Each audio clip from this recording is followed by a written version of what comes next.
Assalamualaikum warahmatullahi wabarakatuh. Saya dengan Raudatul Jannah. Di sini akan mempresentasikan tentang glaukoma dan konjungtivitis. Yang pertama itu akan membahas tentang glaukoma. Mata merupakan salah satu panca indera yang sangat penting untuk kehidupan manusia. Trauma seperti debu sekecil apapun yang masuk ke dalam mata sudah cukup untuk menimbulkan gangguan. Apabila keadaan ini diabaikan, dapat menimbulkan penyakit yang sangat gawat, salah satunya yaitu glaukoma. Glaukoma adalah suatu penyakit di mana tekanan di dalam bola mata meningkat sehingga terjadi kerusakan pada saraf optikum dan menyebabkan penurunan fungsi penglihatan. Glaukoma berkembang saat pengeluaran cairan aqueous dari bilik mata depan terganggu sehingga terjadi penumpukan aqueous di dalam bola mata yang mempertinggi tekanan bola mata. Di seluruh dunia, glaukoma dianggap sebagai penyebab kebutaan yang tinggi. 2% penduduk berusia lebih dari 40 tahun menderita glaukoma. Pria lebih sering terserang daripada wanita. Untuk mendiagnosis seseorang sebagai penderita glaukoma harus dilakukan anamnesis dan serangkaian pemeriksaan yang umum dilakukan. Pemeriksaan tersebut meliputi tonometri, oftalmoskopi, gonioskopi, dan pemeriksaan lapang pandang. Nah, di sini ada klasifikasi glaukoma. Bagian glaukoma berdasarkan etiologi yang terbagi menjadi 4 bagian. Yang pertama ada glaukoma primer. Ada sudut terbuka dan sudut tertutup. Yang kedua ada glaukoma sekunder. Yang ketiga ada glaukoma kongenital. Yang keempat ada glaukoma absolut.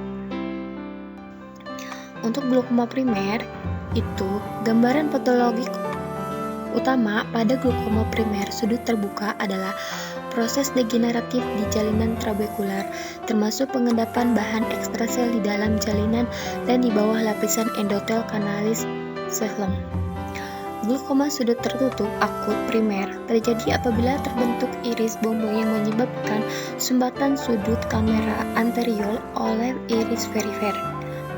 Nah, yang kedua ada glaukoma sekunder, yaitu glaukoma yang diketahui penyebabnya. Penyakit-penyakit yang diderita tersebut dapat memberikan kelainan pada badan siliar, lokasi lensa ke belakang, pupil, seklusio pupil, glaukoma yang induksi miotik, sudut bilik mata depan, goniosinekia, dan saluran keluar aqueous miopia.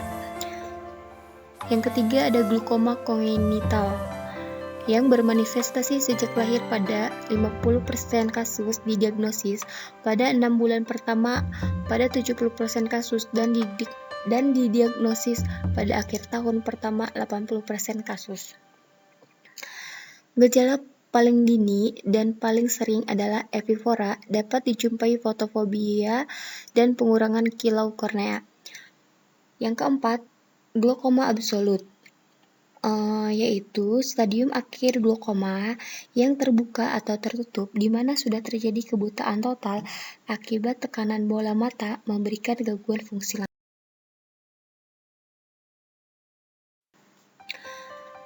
Etiologi dan faktor risiko. Glaukoma terjadi akibat adanya ketidakseimbangan antara proses produksi dan ekskresi atau aliran keluar aqueous humor. Beberapa faktor risiko yang dapat memicu terjadinya glaukoma adalah tekanan darah yang tinggi, diabetes mellitus, miopia, ras kulit hitam, pertambahan usia, dan pasca bedah.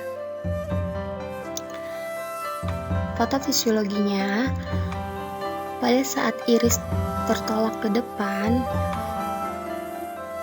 maka akar atau pangkal iris menyentuh bagian kornea, sehingga sudut KA atau anterior chamber tertutup,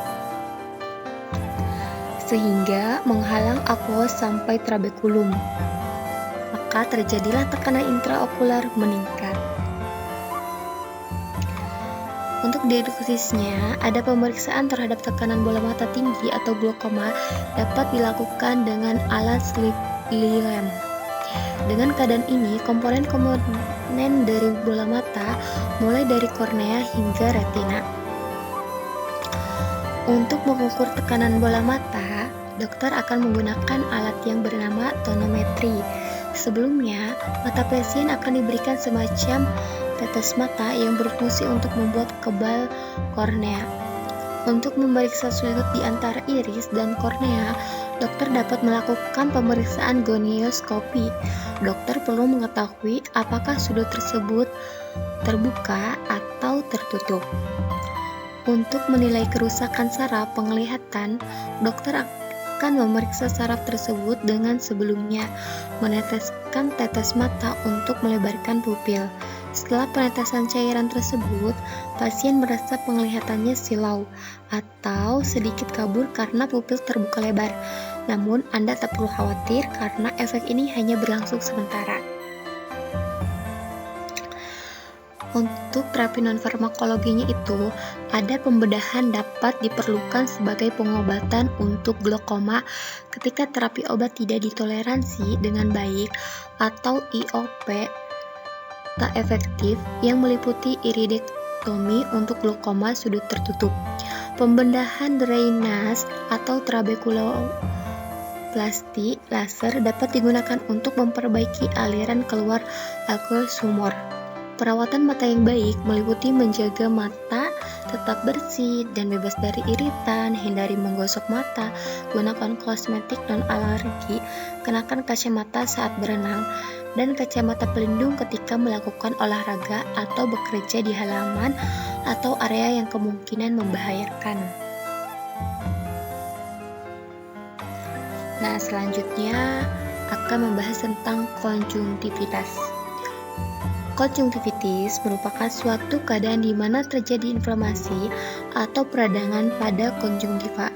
Hal ini disebabkan karena lokasi anatomis konjungtiva sebagai struktur terluar mata, sehingga konjungtiva sangat mudah terpapar oleh agen infeksi, baik endogen atau reaksi hipersensitivitas dan autoimun, maupun eksogen atau bakteri, virus, dan jamur. Ekvivalensi konjungtivitis. Dari 74 kasus konjungtivitis adalah umum orang dengan jenis kelamin perempuan, 38 pasien atau 51,4%, dan pada pria hanya 36 pasien atau 48,6%. Sebagian besar pasien dengan konjungtivitis menurut jenis kelamin, 51,4% adalah perempuan.